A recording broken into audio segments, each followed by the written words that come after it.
তৃণমূল সাংসদ শতাব্দী রায়ের সামনে টিএমসির দুই দলের চুলোচুলি মারপিট, দেখুন সেই ছবি।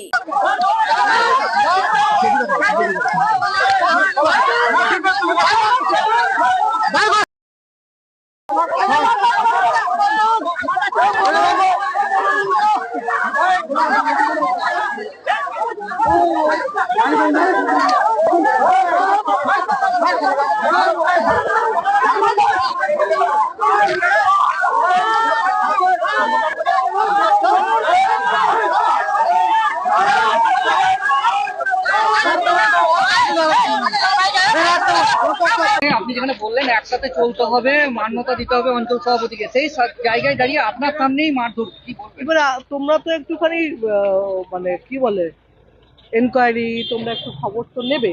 যে ছেলেটা বললো, আমি তখন তোমরা আমাকে বলছো কি হয়েছে, আমি তো কিছু তোমাদের কথা আমি জানতে পারছি না কি হচ্ছে। আমি তো খবর নিলাম। যে ছেলেটা বললো এসআইআর কথা বলুন, তার খবর নিলে সে কে? না, সে সিপিএম এর বিএলও 2। এই খবরটা আমি দিচ্ছি, তুমি নাও এবং কনফার্ম হও। তার মানে একটা যদি তৃণমূলের মিটিং এর সিপিএম এর বিএলও 2 বলে, তাহলে সে ঠিক কথা বলবে না, আমাদের ফেভারে কথা বলবে না। এক, দ্বিতীয়ত যে মহিলাটি গাড়ির সামনে পড়ছিল তার ভিডিও তুমি আমার থেকে নিয়ে নিও। প্রত্যেকটা মিটিং এ বিজেপির সঙ্গে দাঁড়িয়ে আছে, বিজেপির মিটিং এ ধ্রুব শাহের সঙ্গে দাঁড়িয়ে আছে, বিজেপির মিটিং এ ও আর ওর ছেলে আছে, তার মানে সে আমাদের দলের নয়, তাই না? থার্ড, আর একজন ছিল সে বিজেপি বিএলও 2। তো এরা যদি কাওয়াজ করে তো সেখানে তো ঝামেলা হবেই, তো হওয়ারই ছিল, হয়েছে। এটা তো অঞ্চল সভাপতি মার করতে হবে। না না, সেটা বলছি এখানে যে যদি এই বিরোধী বা এই লোকগুলো যারা আজও সিপিএম এর বিএলও, বিজেপির বিএলও, তাদেরকে যদি প্রাধান্য দেওয়া হয়, তাদেরকে যদি উস্কানো করানো হয়, তাহলে তো এই মারামারি হওয়ার পরিস্থিতি। সেটা দেখা যায়, আমি তো এই মুহূর্তে জানলো ঘটনাটা, জানতে তো হবে, এই সময় জানবো আমি। হ্যাঁ, গোষ্ঠীদ্বন্দ্ব হলেও তো গোষ্ঠীদ্বন্দ্ব তো থাকবেই, আছেই।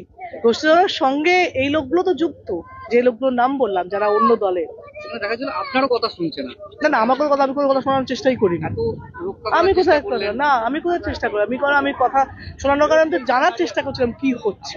অঞ্চল সভাপতির বিরুদ্ধে একাধিক অভিযোগ করছে, সেই অভিযোগগুলো প্রমাণ হোক, তাই না? অভিযোগে তো হয় না, অভিযোগ তো প্রমাণ করতে হবে। প্রত্যেকের নামে অভিযোগ করছে। রাজনীতি এমন একটা জায়গা যেখানে ফেসবুকে একটা পোস্ট করলে 4 জন 4টে খারাপ কথা, যা জানেই না চেনেই না, সেটা জানতে হবে।